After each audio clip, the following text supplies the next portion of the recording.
The Education Collaborative was envisioned by Ashesi University back in 2016 when in thinking about our skills strategy as a university, we asked ourselves, how quickly can we really bring about this African Renaissance if we're just doing it within ourselves at Ashesi University? So in thinking around this goal for transformation, we asked ourselves, could we rather bring along other institutions on the continent who buy into this similar vision to work together to really rapidly and quickly scale the outcomes for students on the continent. And so in achieving that, we've had to work through the differences in culture, the differences in context, the differences in types of institution, right? So those have really been our biggest challenges. And in tackling that, we've had to take a very organic approach to building the relationships and the connections that we've established in the Education Collaborative. So I would say the university leaders really have been our biggest ally, working through the kinks together, working through how to collaborate more efficiently and effectively, and helping us to determine where to prioritize resources and efforts to ensure the best outcomes. Also, a very notable ally has been the MasterCard Foundation in believing in this vision, in this initiative, and supporting through its resourcing for the next few years. In the last 3 years, we have been rolling out our 10-year strategy, ending in 2030. In doing that, we've really figured out how best to set up a regional hub, because the Education Collaborative is organized or implemented through regional hubs to drive further contextualization and relevance of the solutions and the sharing that happens.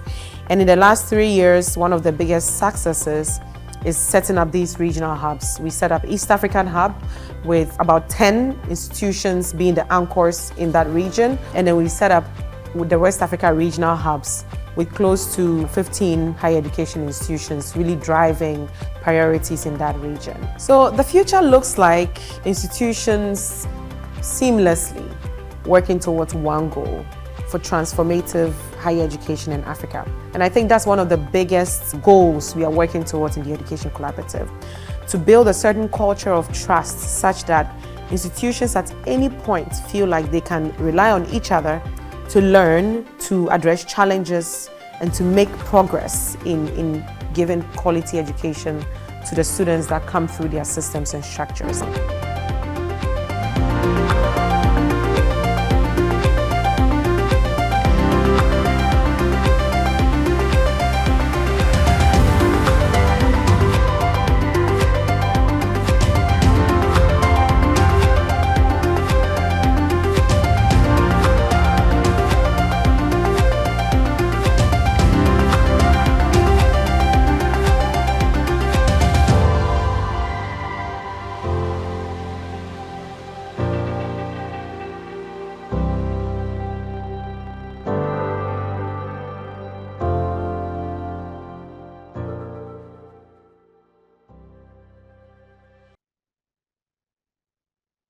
Wonderful. I can see the chart is begun to blow up. Thank you so much and welcome.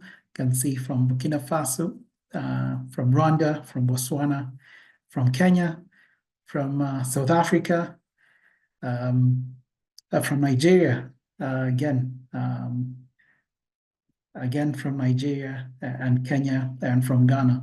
Welcome from wherever you're joining us on the continent or from on the globe this afternoon here for the Employability Speaker series. Our conversation will be centered around innovation in curriculum design for employability, exploring innovative approaches to curriculum development that enhance students' employability skills. We want to now begin our session, and I want to hand it over to our moderator, Mr. Emmanuel UWIHANGANYE, to take it up from here. Emmanuel, welcome. The floor is yours.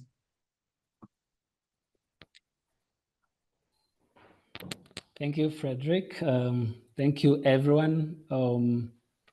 Like you said, my name is Emmanuel UWIHANGANYE. I work for Rwanda Polytechnic as Director of Career Development and Guidance Unit in one of its colleges called IPRC Gishari. And I'll be happy to be your moderator today And I would like to invite you all, wherever you're attending from. And we are so much expectant to benefit from this very important session. So without taking further ado, let me first introduce this session that has this objective, which is to explore innovative approaches to curriculum development that enhances students' employability skills. Everyone participating today, that different educators, higher learning institutions, stakeholders. So these are the people, curriculum design. So the second question that we'll be addressing in this actively measure and assess students' readiness. I would like to encourage everyone to ask in the chat box as we discussing. We'll drop your comment, appreciation in your comments in chat box.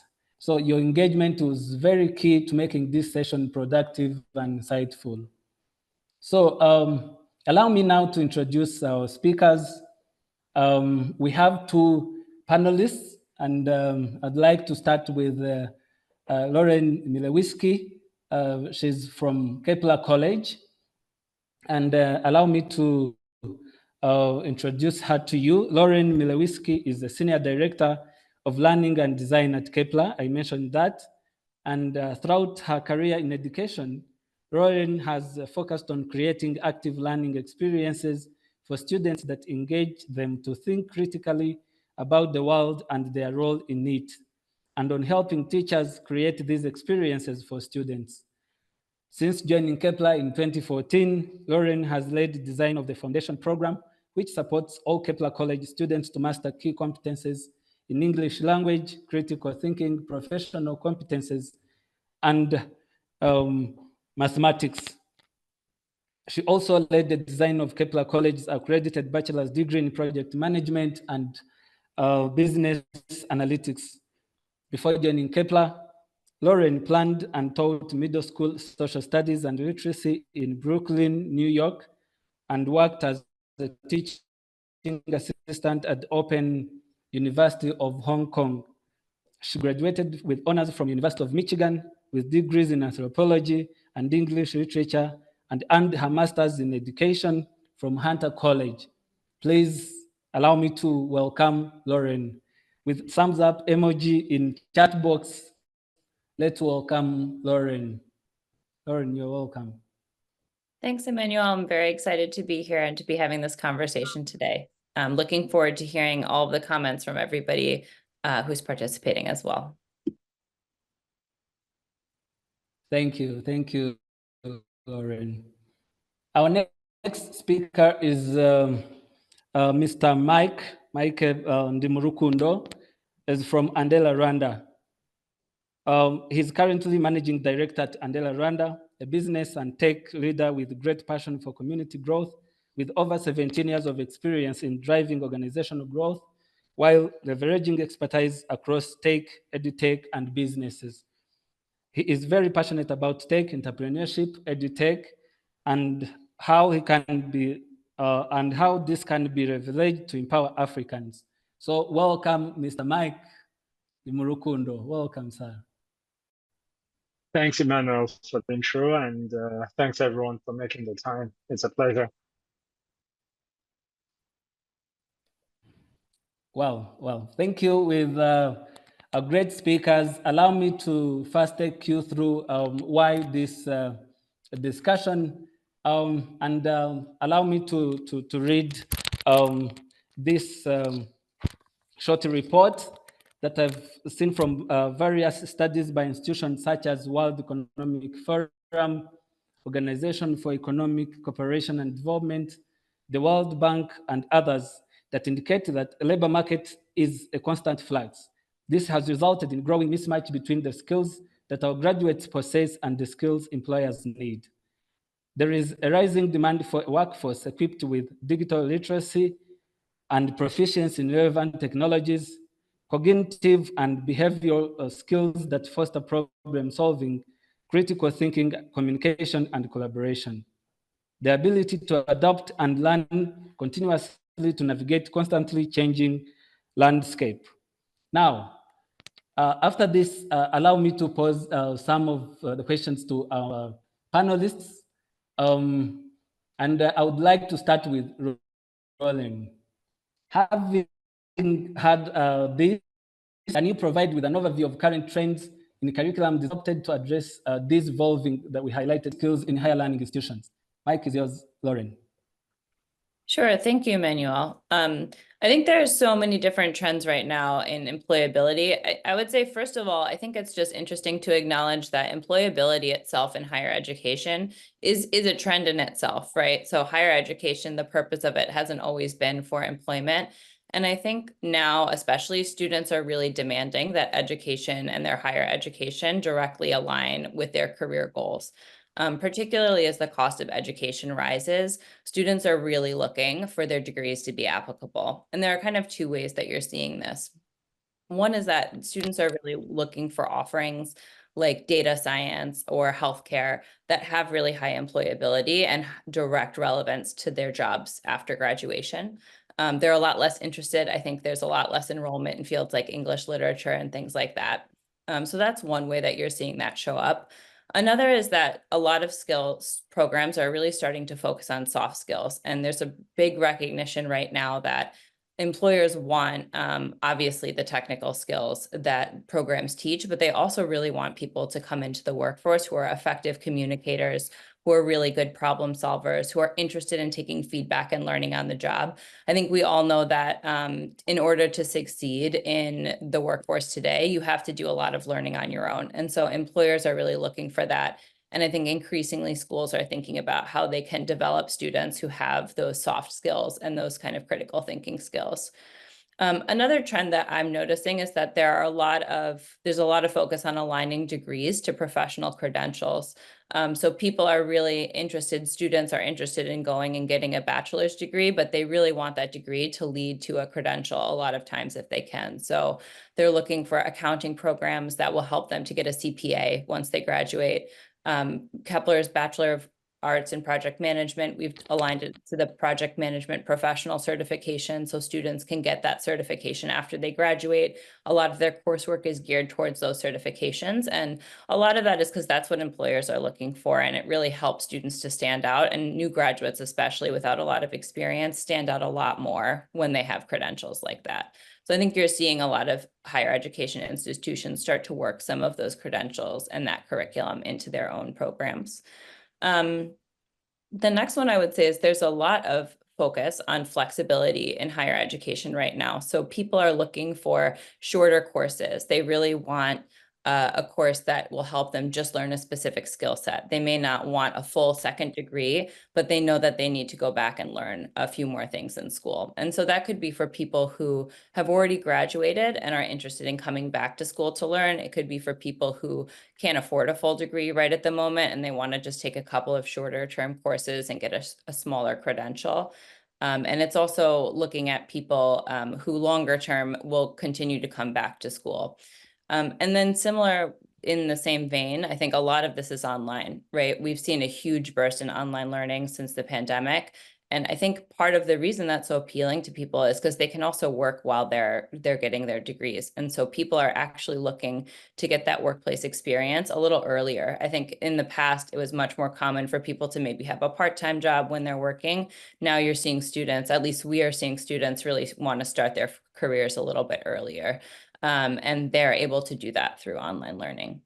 The last thing I would say, and Mike may be able to speak more to this than I, but I think people are really interested in using AI as a gateway to employment and thinking about what that will look like in the future. I know there's a little bit of panic in higher ed about AI in some cases where we think students will just use it and do their coursework on AI. But I think really there's a huge amount of opportunity there. And if students are really going to be successful in the workforce afterwards, there's a lot of talk in higher education now about how we can teach students to really leverage that effectively. And how can they use AI to make their work better rather than just use it to do their work. And so those are just some general trends. I think there's a whole bunch going on right now. But I think let's start there. Thank you, Lauren. And you mentioned about some of the soft skills that are needed on labor market, and we have Mike on board, and I think he can tell us briefly from employers' perspective, what are the biggest gaps that you see between the skills graduate possess and the skills required in your industry or on labor market? Mike.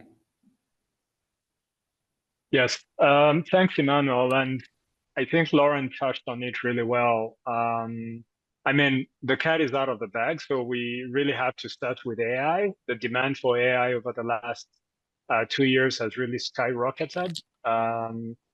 It feels like in the tech scene, it was everything that happened before ChatGPT became public. And November 2022, was it November or December 2022 when it became live? And all of a sudden, there's so much, but you see the progress that generative AI, LLMs, large language models have done, and it's just huge.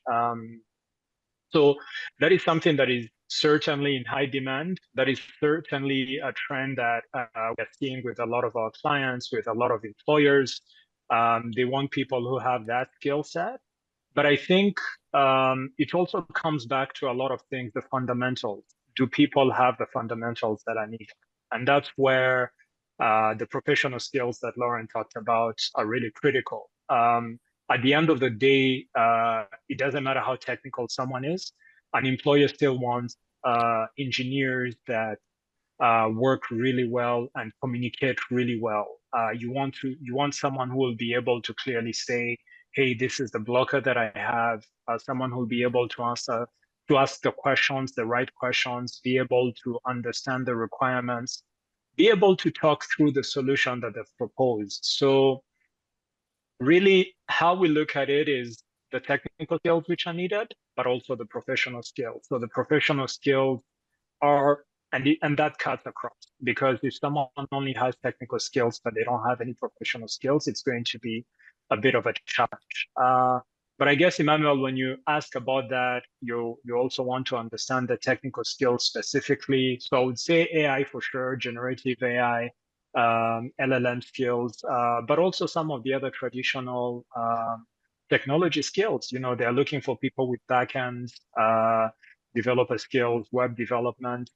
But you also have to think about the markets that they're developing for. The demands in the African market sometimes will be different from the demand from a client in the US or Europe or Asia or somewhere else, because there'll be specific technology stacks that are in use in those markets. So it's always adapting to that. For us at Andela, what we've done is to make sure, one, that we're a talent marketplace. We're making sure that hiring can be done with no limitations of borders anywhere. So we started in Africa 10 years ago, and then in Nigeria specifically, and then got into Kenya, Uganda, Rwanda, Ghana, and Egypt. But Ghana and Egypt were always remote first. And then when the pandemic happened, we became remote. Now we have engineers across the globe. We've seen a lot of growth, not just in Africa, but in other developing countries, South America and others. We have our network now is about 150,000 plus vetted engineers. So whenever a client comes to us, it's the possibility of working with people that are really diverse, that can be from any of those regions, any of those markets.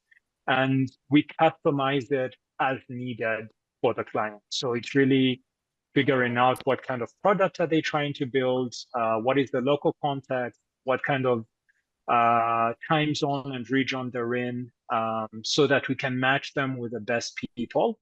And then it's making sure that the infrastructure is there. So besides, whenever anyone thinks of tech, thinks of engineers, they just think of someone on a laptop typing away with 3 or 4 different screens. But a lot of times it's making sure, okay, do they have the proper infrastructure? Do they have the proper tools? When they do the work, are they being paid on time? So we've done, we call it the Andela Talent Cloud, where we're able to integrate all these things. We have Andela Pay, where we're able to make payments. We have different things. So it's really making it, so it's just making sure that we have all this available so that it's a seamless experience. But coming back to your question, really the technical skills are there and are great, but above all, professional skills are really key. So that's why I don't even like calling them soft skills, because I feel like that sort of like downgrades their weight. I think they're either professional skills or like power skills, because they are so critical. Thank you. Thank you, Michael. You talked about, we've had Andela run upskilling program. What is the reason for that? Learning institutions were providing half-baked graduates, while you're trying to connect to our graduates around the world, but you have that program. What is it for? Yeah, I got the last part of that about the half-baked graduates, and I think you want to get me stoned or excommunicated from Rwanda, so I'm not going to use that word.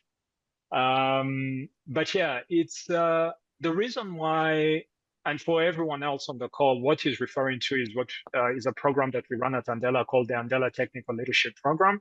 It's an accelerator program for around 9 to 10 months, where we take people in, about 100 every year, take them through a fast track process. The first 6 months, they're building in a sandbox. And what that really means is they're building on our own servers. It's not public facing. And then the last 3 months is apprenticeship. So we place them in companies and they build live products. And yeah, really what Emmanuel, you're asking is the reason why that program was created was to answer the demand from the marketplace. Because a lot of the graduates were computer science graduates, IT, business and IT, like that whole tech talent pipeline wasn't in line with what the market needed. So our approach is to make sure that someone who does the program from day one, everything simulates the workplace. So the first 6 months, that's why we call it simulation. They're not in a classroom. Everyone is put in a team. They have a technical team lead. They have a product manager, and they're told, hey, this is what you're going to build. Here are the resources that you need. We will have a check-in every day as daily stand-up. By the end of the week, you will do demos. So we run it like an engineering team is run. And then people start working. So they learn to do research. They run to document themselves. They learn all these things, and then the benefit is that they have a senior, they're working with a senior engineer who can mentor them, who can show them, okay, when they do the code review, this and this is why you're getting this error. So you do that over time, and it's a lot of repetition, and it really increases their communication skills. I have about 2 people on my team who focus just on that. So making sure that the type of reports they write, the type of documentation they write for the product is really well written, making sure that they can present really well in a remote first setting, so on Zoom and other things. So it's really meeting that demand. But also what that does is that it gives us access to companies, and they're able to give us feedback. And because we're a company and we're not a big institution, we can implement that feedback really well. So if we have people working with a company and the company comes back and says, hey, we noticed that out of the 3 engineers that you gave us, one of them had an issue with algorithms and data structures, then we're able to adjust that quickly. An example I can give is a few years back, one of the startups here in Rwanda and another one in Kenya told us, hey, your people are great. However, it takes them a bit longer to adapt in a startup environment. I think they expect things to be as structured as they would be at Andela. And what we realized is because, yeah, we give them a plan from day one. We're like a total product roadmap, everything, all the features you're going to build over the next 6 months. They're like in a startup, it changes because you'll do something and then the client comes and says, no, scrap that, we are doing something else. So then we incorporate that into what we do to make sure that if requirements change quickly, someone can be able to do that on the fly. So I wouldn't say that it's simply because the education system wasn't there. That's part of the question, part of the problem that existed. But also what we've seen is that there's been a lot of improvement. I have to say that. While sometimes it's frustrating, but there's been a lot of improvement. There's a lot of universities that are innovating. We've seen that with Kepler, we've seen that with ALU, we've seen that with we have graduates from all the universities in Rwanda because it's a Rwanda program. We have people from UR, from AUCA, from Davis College, formerly Aquila. So you see it, but the people who do really well are the people who have good communication skills and the people who know how to solve problems rather than just memorizing the content and being able to churn it out. Because someone comes in and says, I have a degree in computer science and I can do ABCD, but like, yeah, you have to unlearn all that because your manager or your CTO is not going to care about that. So we have to focus on the problem solving. We have to focus on the communication skills. We have to focus on how fast people can learn and adapt because the world as it is keeps changing. So we really have to adapt very fast. Does that answer your question? Yes, Mike. Thank you for putting it well. And you mentioned Kepler among the universities that are trying. Maybe it's because you're here in Rwanda, and we have very many universities around the world who are connected here.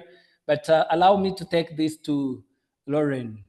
Well, maybe it's not a challenge, but I think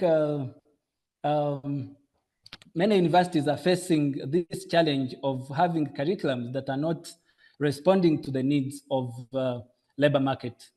What do you think are the biggest challenges these higher learning institutions are facing in order to have employability curriculum based in place?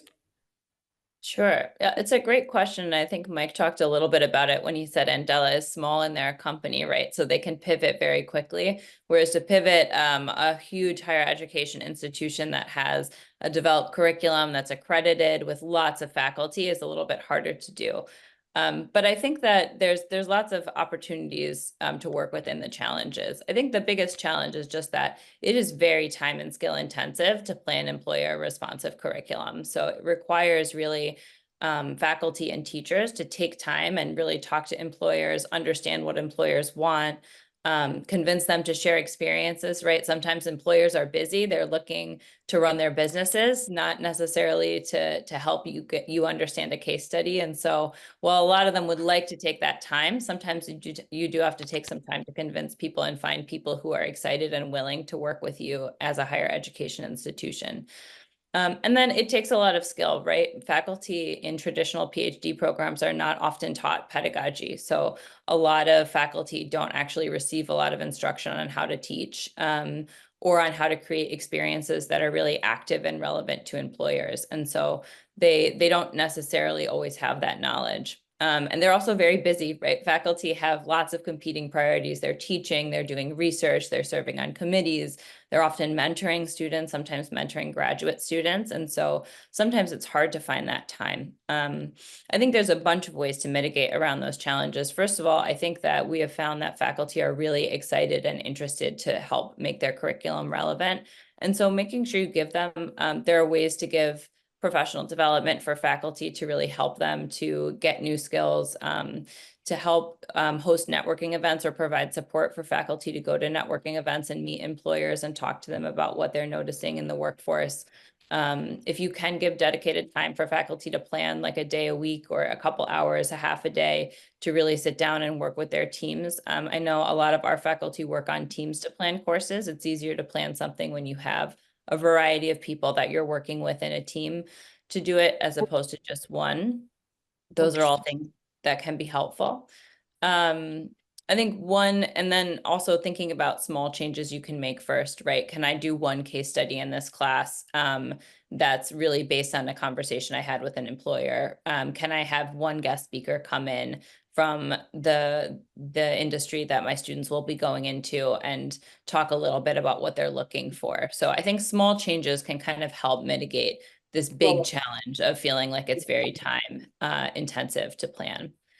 One other challenge that we have found is just keeping a broad perspective. So when you talk to employers, each employer has their own really specific ideas about what they need, right? And some of them focus on more general skills. We hear a lot of people, like Mike mentioned, flexibility is really important to startups, right? And being able to adapt, being able to take feedback.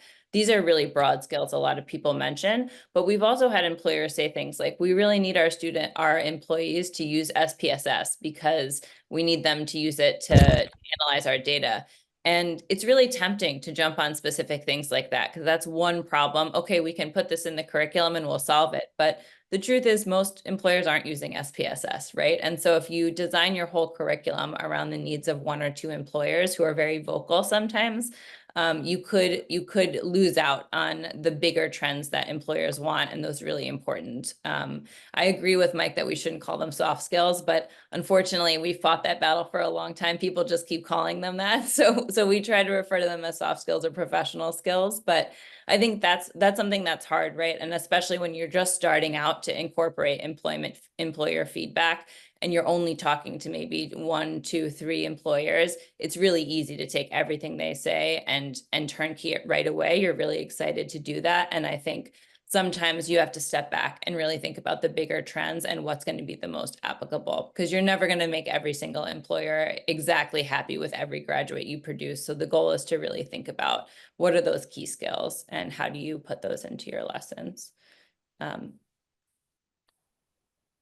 Yeah, Thank you. maybe Emmanuel, what I could add on what Lauren just said is something else is especially, and I think I might have missed this when you were talking because it was breaking up.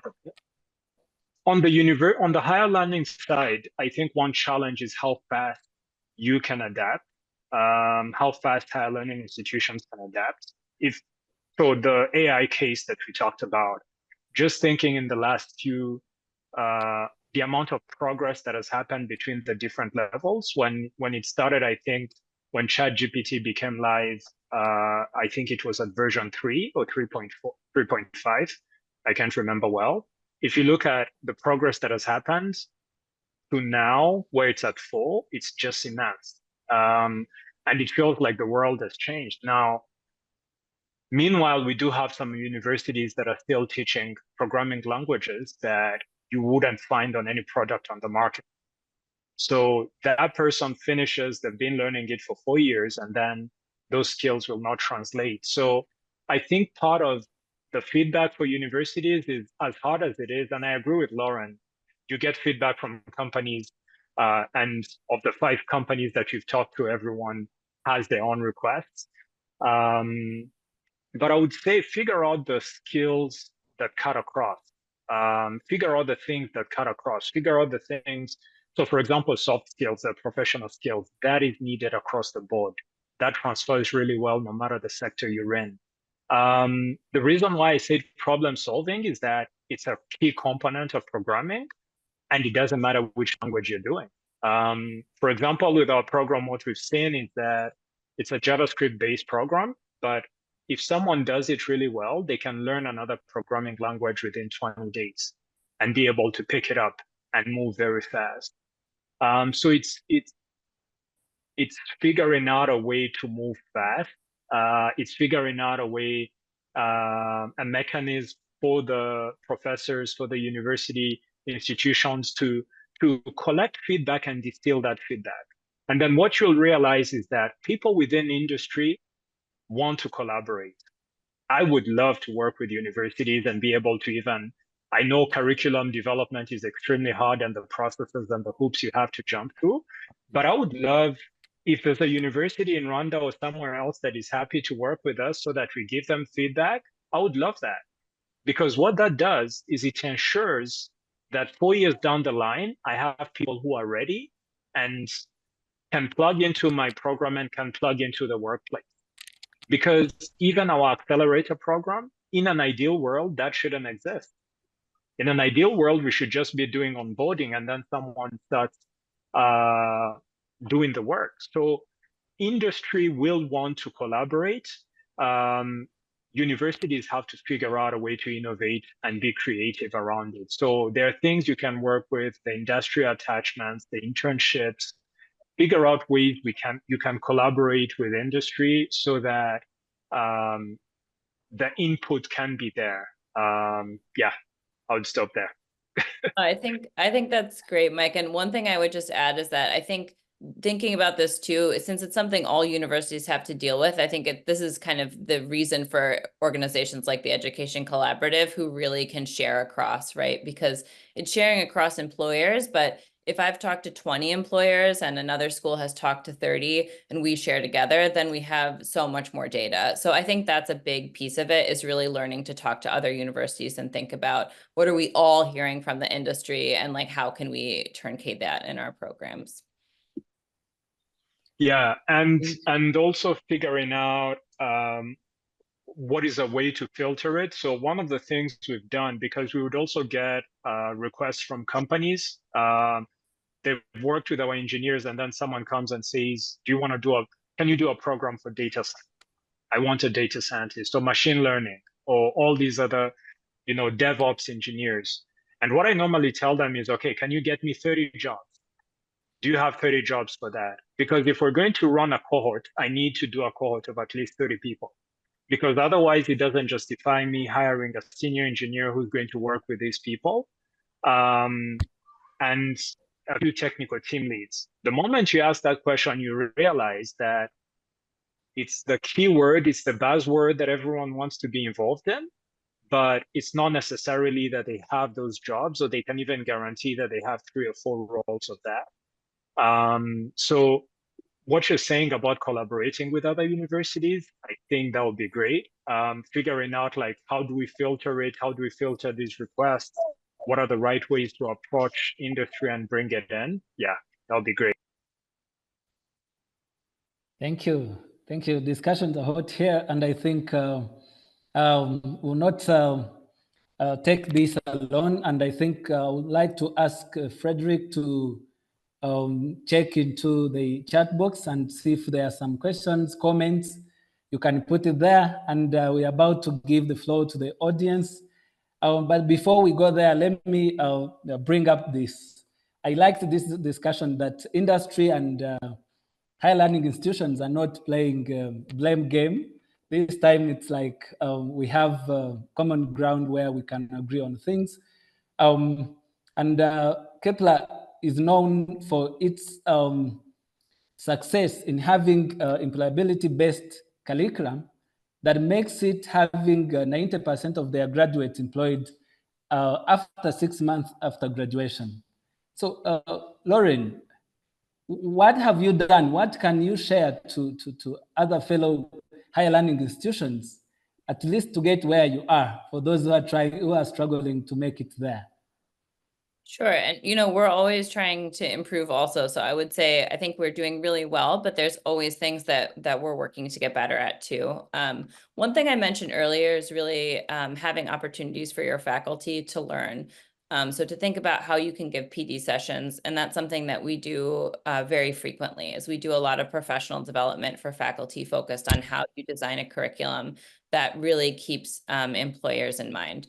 So one example might be, how do you design an assessment that's not an exam, but still aligns to the requirements for Higher Education Council, for example? So could you design an assessment that's, like Mike was saying earlier, like a problem that you need to solve, and then you need to present that as though you were going to present it to your boss at work?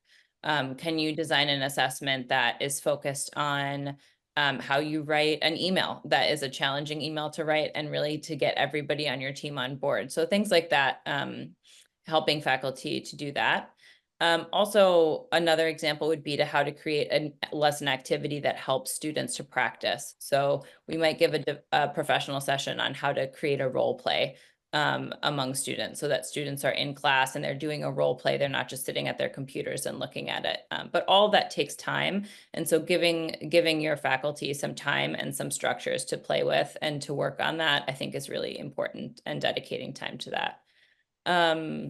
One other thing that Kepler does a lot is we really do focus on those professional skills in all classes. And what that means is that they're actually graded. So we have competencies aligned to these skills in every one of our modules.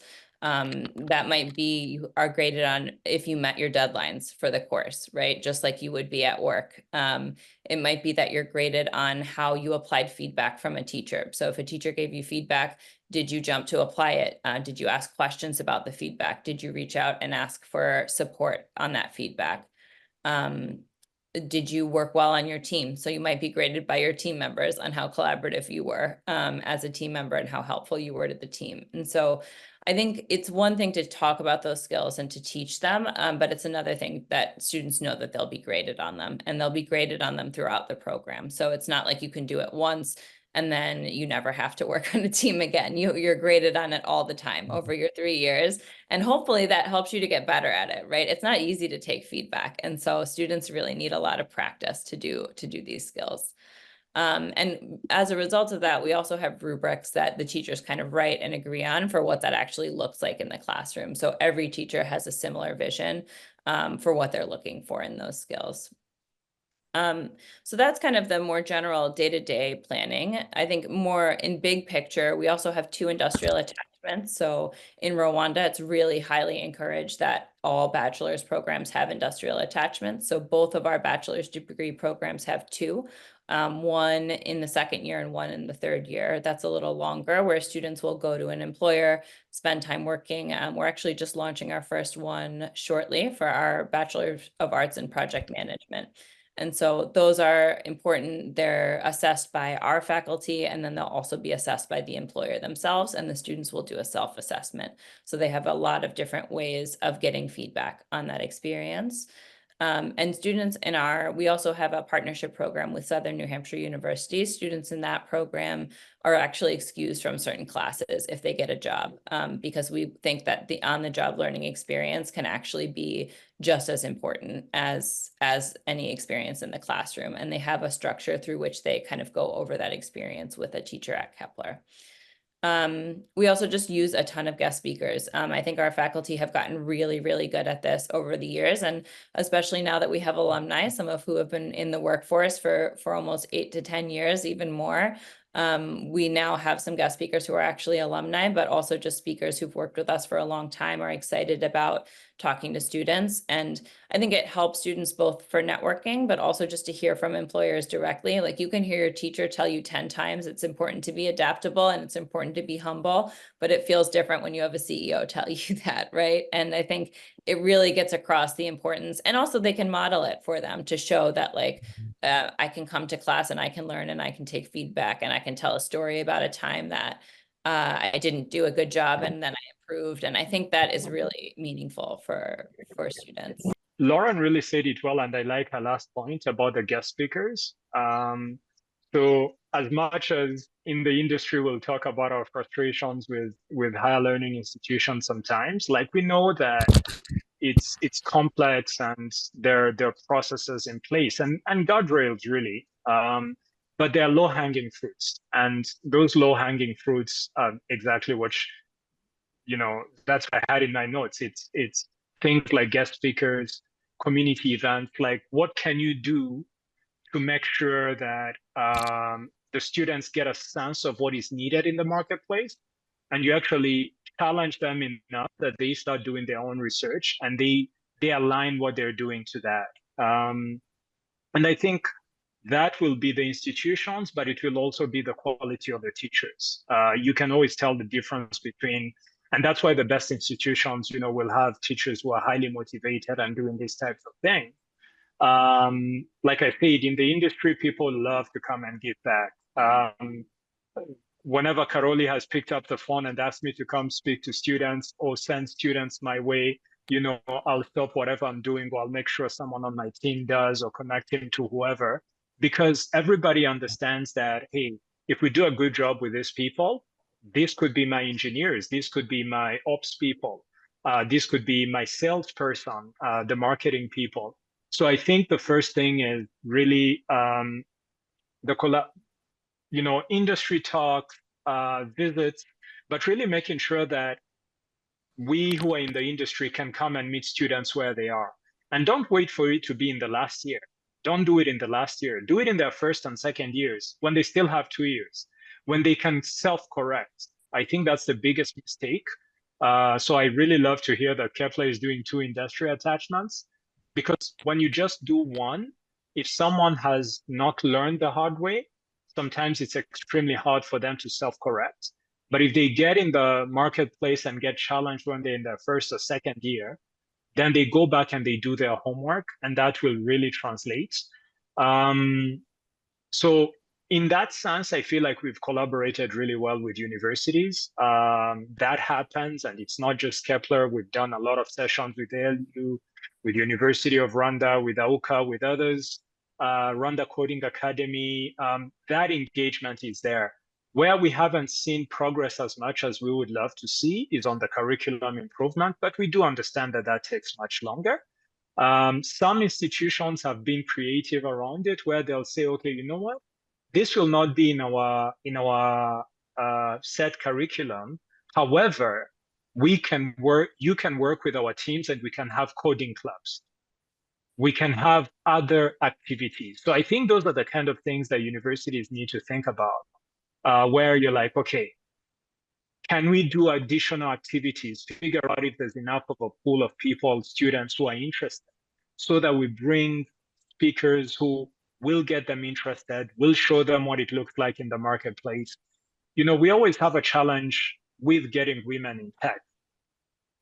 It always, you can see the mindset shift when I walk into a room or I go somewhere and the person who's talking is a senior engineer, and she's a woman and she looks like everyone else in the room. That message will be heard more than me saying we need more women in tech, or it's a good environment for you to work in. So I think it's being creative like that that will really move us along. And then in aspects of the trainings, really, like I said, for us, it's not a classroom setting. So we're really focused on how can you help trainees develop that muscle? How can you make sure that if you're supposed to deliver something on Friday, if you realize that you're hitting roadblocks and there are bottlenecks here and there, and there are bugs and this and that, how do you train someone to give the feedback and say, hey, I'm not going to be able to deliver this on Friday because these are the errors I'm getting. I need more time. Can I give this to you on Monday or on Tuesday? As opposed to sending a message Friday morning, hey, I won't be able to do the demo at 12 p.m. because this and this is not working. Or just, switching off your phone and praying and hoping that someone is not able to reach you. So it's those things where we really try to stimulate the workplace and help people understand, hey, there's a lot at stake. If you're working and your CEO is selling this product, or your CTO, if you do not deliver it on time, you're going to get fired. It's as simple as that. So what we do, as an example I can give you, is if someone plagiarizes, if someone copies code and lifts it and includes it as their own, and they're not able to explain the logic, or they're not able to, like in development, people will use code from the internet. That is normal. But what we want to see is, do they understand what they've pasted? If we realize that someone has plagiarized, we blacklist them. They cannot get into any of our programs. They cannot be hired, because this is the same person you're going to recommend to a company. If they go in and they do that with a company, now we're dealing with an IP lawsuit, which could get us in trouble. So it's really drilling these skills, and it helps when that starts early. So what Lauren just talked about simulating, situations like in the workplace, that is ideal. If more universities can do that, I think we'll be able to solve problems much faster. Wow. How hard it is to moderate this session. Time is not on our side. Thank you so much, our panelists. Allow me to just jump into the chat box and we'll give the floor to the audience. If you have any question, please raise up your hand or just write it in the chat box. I can see from chat box, and this one is addressed to Lauren Milewiski. So Reverian said, would you please shed more light on how you engage students in effectively using AI in their learning? What are major challenges universities are likely to face if they don't incorporate AI in their teaching practices? Lauren. Thanks, Reverian. I think that's a great question. I think so I would say, first of all, we are very early on in our journey at Kepler College and figuring out how to incorporate AI effectively into learning. I think, though, the most important thing is to address it, right? Students are using this technology 100% at every school. I think that there's no getting around that. And so one thing we've talked with students a lot about is how do you use it? What is the purpose of using it, right? So if you're using AI just because you're typing a prompt that you got for an essay into AI and taking whatever it gives you, what happens? So actually demonstrating that to students, I think, can be really effective. And to say, like, if you do this, what's the impact on your learning? Like, do you now know how to do that when your boss asks you to do that? And maybe you got something that works, but you don't understand what it means. You don't understand what you actually turned in. And so if somebody asks you follow-up questions about it, you're not going to be able to really explain what you've done and the work that you've said is your work. So something I think that has worked, I've seen work well in a few classrooms, is actually showing students, this is what it looks like if you just use AI to do your work. And if you don't, that's not the way to do it, but this is what happens if you do that. And if you want to use AI, here are some ways you can do it. Like you can ask questions of AI and see what the AI responds. You can put your own writing into AI and see if it can help tailor it a little bit and make suggestions in terms of turns of phrase. But I would say, I think the biggest challenge is just not talking about it or telling students not to use it, because I think if you do that, you're just fighting a losing battle. One thing that I know some of our teachers have done is actually to take assessments offline. And so they actually have students handwrite some assignments. And I think that that can definitely be one effective way to see what students are really doing. I think long term, what we want to do is help them to use AI well, because I think that the truth is a lot of professionals, I'm sure everybody in this session knows somebody who has used AI effectively at work and been able to do their work faster as a result. And so I think a lot of it is thinking about how to show students what the best use cases are for it, and also to make sure you're providing them with enough opportunities to learn that don't involve AI, so that they're still getting the skills.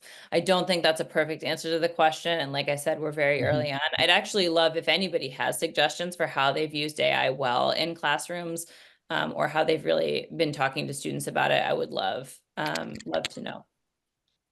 Thank you. And I think when you look at the questions we have to answer and time we have, it's not matching. You allow me for panelists to be brief when you're answering to the question. Allow me to jump to this other question of Apple Mary Herinska. Sorry if I read your name wrongly or badly, I don't know. Okay, it says, hi, I'm engineering student from Aalto University, Helsinki, and I think this is Finland, and I'm currently in Rwanda working on many projects with local university students.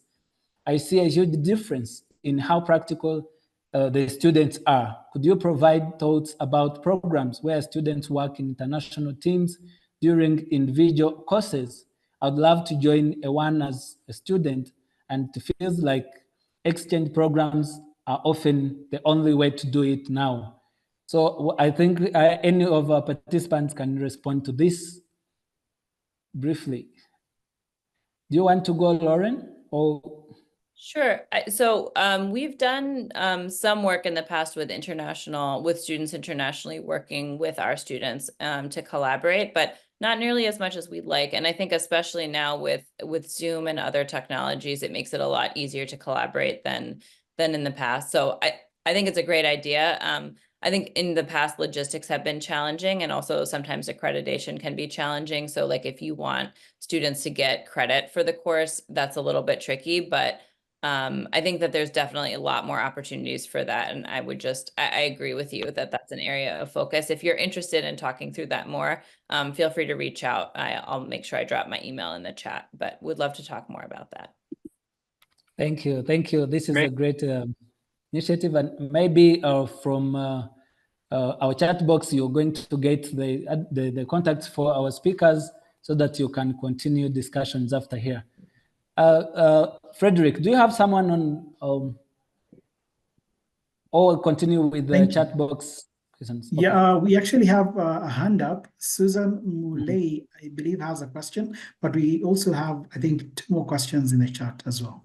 Okay, let's first hear from Susan. My name is Susan Muley from Riara. I was very keen on listening in on how we can incorporate AI in our classrooms for learning.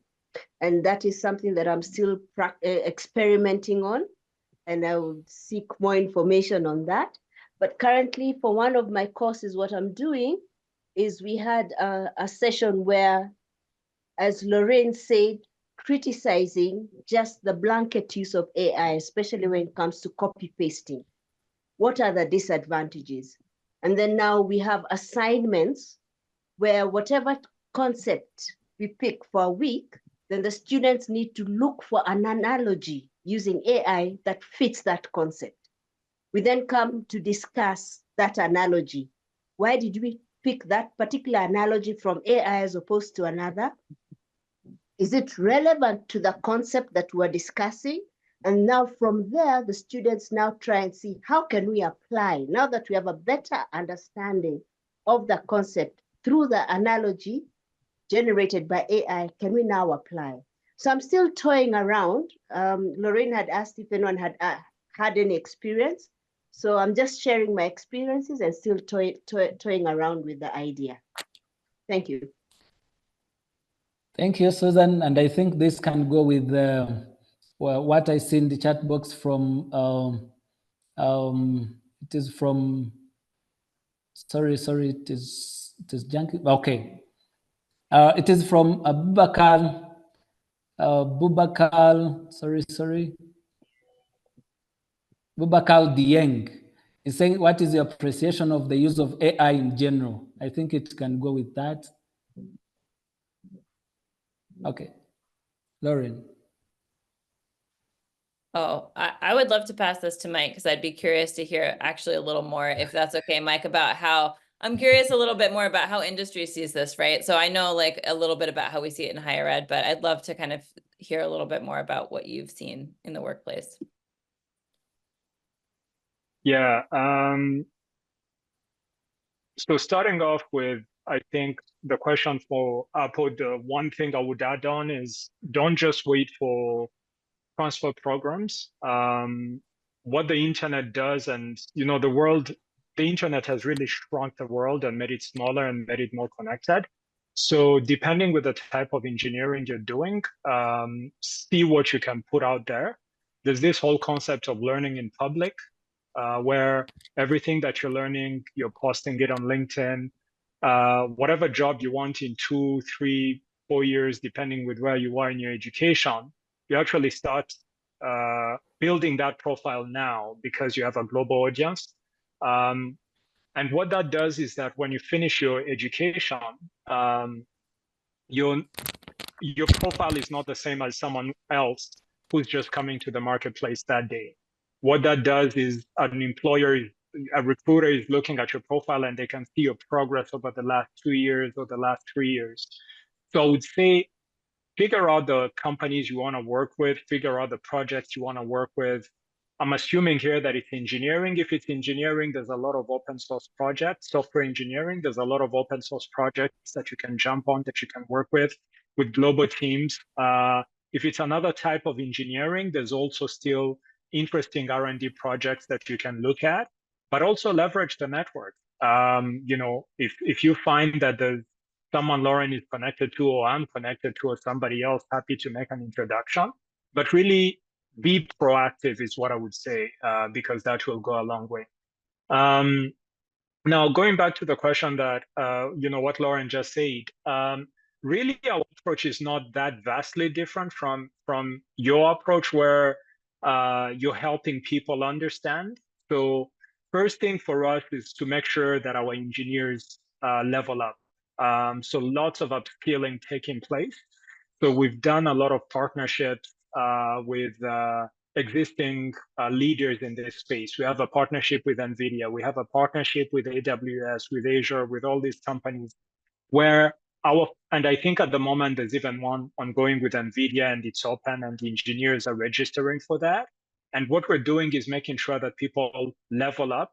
They take courses, 1 month, 3 months, 6 months, depending on the complexity, to be able to level up and add on their skill set. Because on our part, it's not just a generative AI that everyone sees where you're just putting in a prompt. A lot of companies are coming to us and they want the skill set and the expertise to be able to build these LLMs, the large language models. So scaling up is the first thing. The other thing is we've embraced it as a company. There are organizations that don't embrace it. There are organizations that say, no, if you use it, you cannot be able to leverage this in companies. So what we've done is taken the approach of educating our staff and helping them understand, hey, this is the best way to use it. If you don't use it well, there are things you cannot do. You cannot put client code in ChatGPT to even if it will review it, even if it will do that. There've been a lot of use cases where people put code in ChatGPT and then weeks later it leaked before that new version had been made public. So we help them understand these are the challenges, these are the pitfalls. You don't want to be doing this. This is the best way to use it. And then you allow people to be creative with it. I've seen, someone come up with marketing plans and campaigns leveraging AI. I've seen people who do ops use it in amazing ways, people who do sales. I have a friend who's able to do magic. He's in the VC world, venture capital. So analyzing, companies to invest in and that type of thing. It really feels like a superpower. So really broadly, my advice is everyone needs to embrace it, whether you like it or not. And then we need to help them understand what is the best way to use it. And I think from what Susan was saying, it's good to show the pitfalls, but don't just show the pitfalls. Also show what it can do if used well. And then figure out ways to quiz people where you're helping them challenge themselves a bit more. So, start with a simple problem and then expand it and make it complex enough so that it pushes people to understand how to run the prompts and go about it. I know Emmanuel said that we need to be conscious of time, so I'll pause there. Yes. Thank you so much, Mike. And I think, do we have any other question in the chat box, Frederick? Before I we see get some. to hear the parting words. Yeah, there are a I few see a questions question actually. from Paul Mwaniki. Okay, please go. Asking about the sandbox. So Paul, don't think of a sandbox as the way, for example, fintech thinks of sandbox. The way fintech groups and governments think of sandbox is, this space, this server where people will get access, and if you qualify, long process to qualify, and then once you get in, you can put your products. No, sandbox in this scenario is, think of it as they're just building internally. So it's my team that is seeing the product. It's my team that is reviewing the product. It's my team that is testing the product.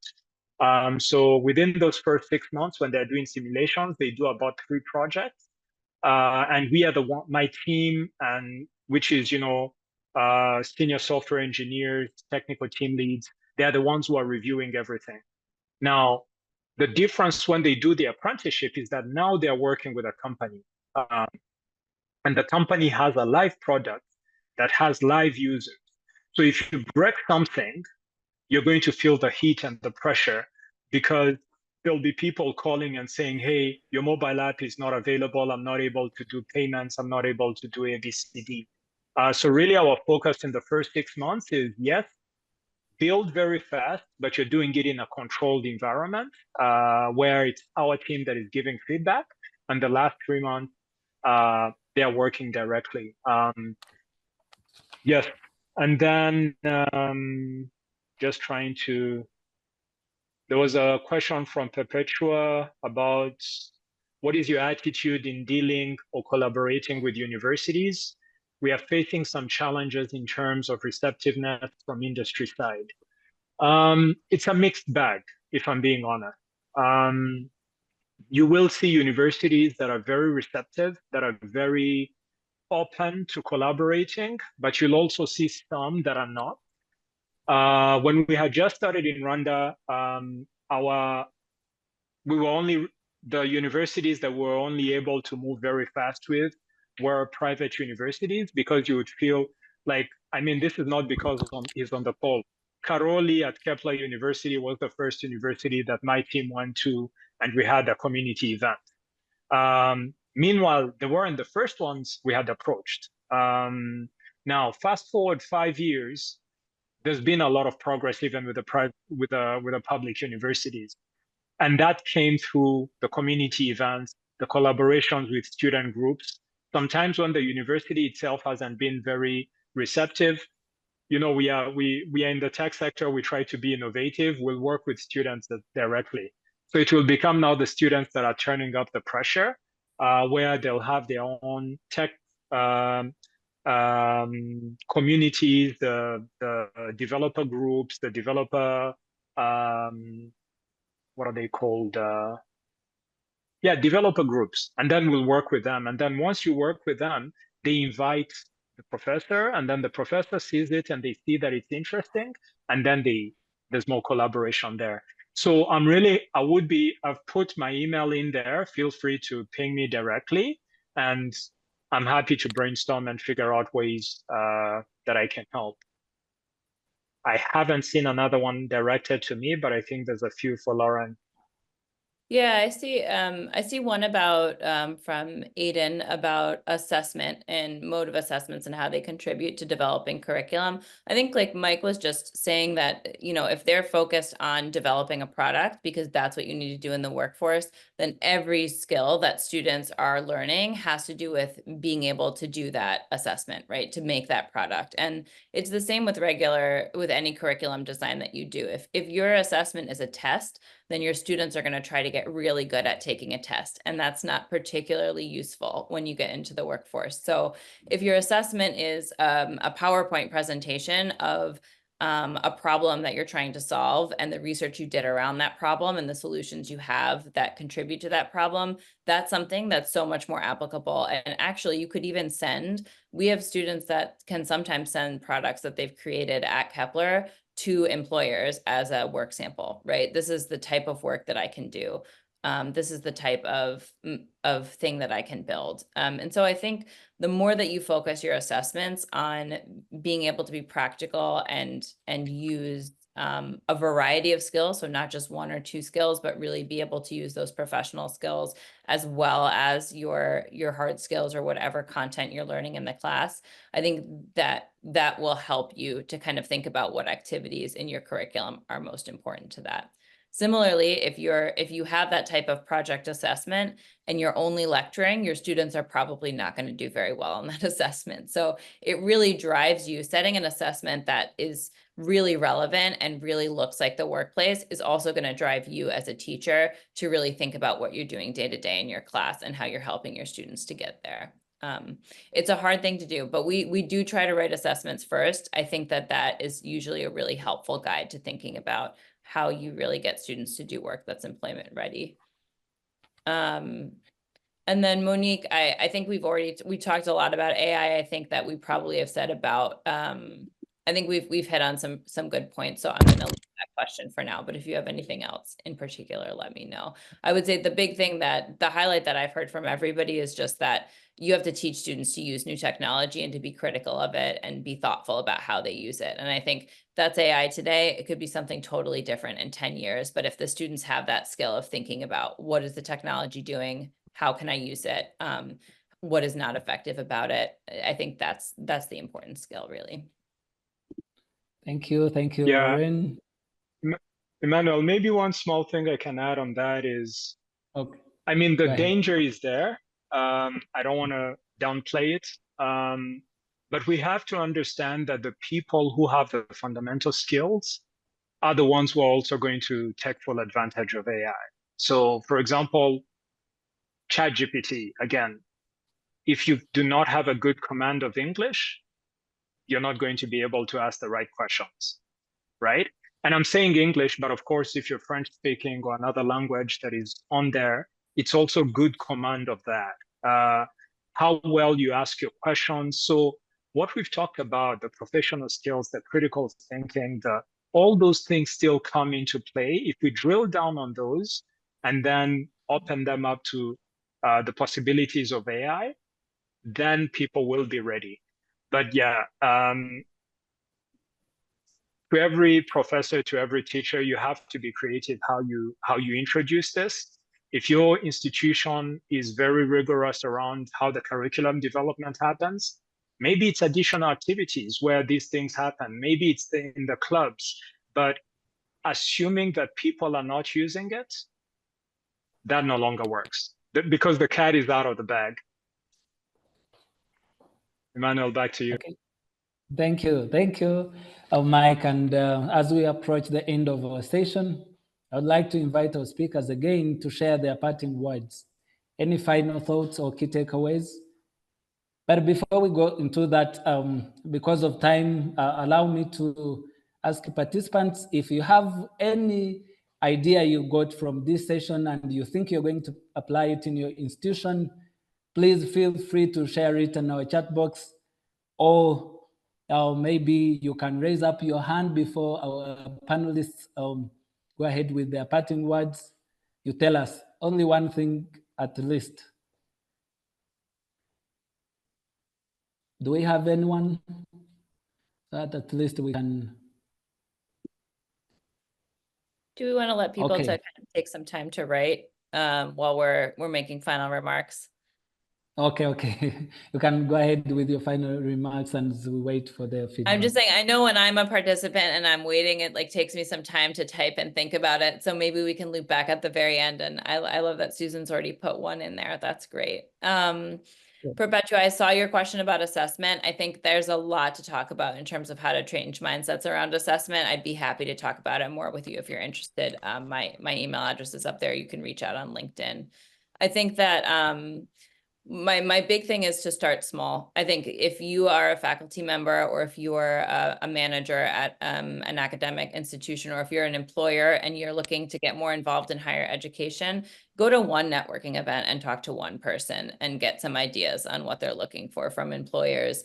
Put one new case study in your class and try it and see how it goes. Do one role play activity. I think it's really about momentum, and over time, we can't change our whole curriculum at once, right? It's very hard to do. It's time intensive. And I think it has diminishing benefits if you try to do everything at once. So make one or two small changes, see how it goes, and then continue to build on that as you go.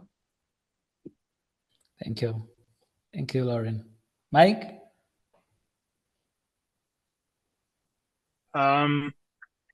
Lauren, I love that. I love that feedback. I think I'm going to start stealing it and using it when they ask me for parting words. Go to one networking event and connect to someone. But yeah, I think in this context, I would say collaborate with industry, really reach out, and by that, reach out to individuals. So for example, if you're here and you're in Rwanda or even elsewhere, reach out to me directly, and I'm happy to talk to your students. I'm happy to talk to your colleagues and discuss ways we can collaborate. But also embrace the change that is happening. So embrace AI, because it cannot go the other way, and happy to help formulating that. Yeah, I think I'll stop it with that. So network, collaborate with industry, and then embrace tech, specifically AI. Well, thank you so much. Thank you for those insightful words shared to us. And thank you to the participants. I think I would like to welcome, is Frederick around so that he can share with us a feedback form? Thank you. Chat Thank box, you. please. You're there. Okay, can you tell us about it briefly? Thank you. As we get close to the end of our session. Sure. Just sharing a feedback, a link for you to share your feedback from today's session, any key takeaways, but also you can share your experience so that you can better future events such as this one that you are planning. It will only take you 1 minute to complete that survey, and then after that, I think we can close this session. So the feedback link is going to be in the chat in a moment. Meanwhile, Emmanuel, maybe you can read through some of the comments that you're receiving as key takeaways. So there's some love the example of assessing student groups on writing a difficult email, such a valuable skill for the workplace. Joy mentions that after they use AI, asking them whether they can explain it or apply it, I believe those are the students, that way we shall discuss quite a lot. On my side, the takeaway from this conversation is that we need to expose our students with labor market realities. And there's Ivy mentions she's actually currently working on a curriculum on integrated waste and water management, and that this session has been quite helpful. Okay, thank you so much. So before we leave, please, after filling the form, don't leave. We have to take a group photo. Okay, so even as we plan to take the group photo, I also like to share just a few announcements before that as well. As we turn on our cameras, we're going to take this conversation offline as well. In the next couple of months, we are having a convening, so you can actually join us in person in October from the 3rd to the 4th in Dar es Salaam. And this conversation around employability will be happening there, but also conversations around entrepreneurship, research and faculty development, as well as ethics and leadership. So I'll be sending you an invite to register for that convening taking place in October. We also have community of practice around those four focal areas. And these communities of practice continue to discuss some of this domain issues. So conversations around employability beyond just innovation in curriculum, but also other areas in career services. So welcome you to also join that. But for now, kindly continue filling out this survey and giving us your feedback on how this session went. I think we have quite a number who have turned on their cameras. So I'll just request I'll count down to 3 and then just take a group photo. Okay, great. Thank you so much for turning on your cameras. And so in 3, 2, 1, I'm going to take one photo. And 3, 2, 1. Great.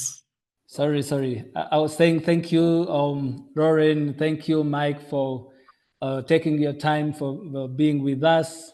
Thank you for very wonderful discussions we had.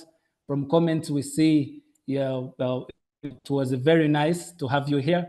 And thank you everyone for joining us today and contributing to this enriching discussion.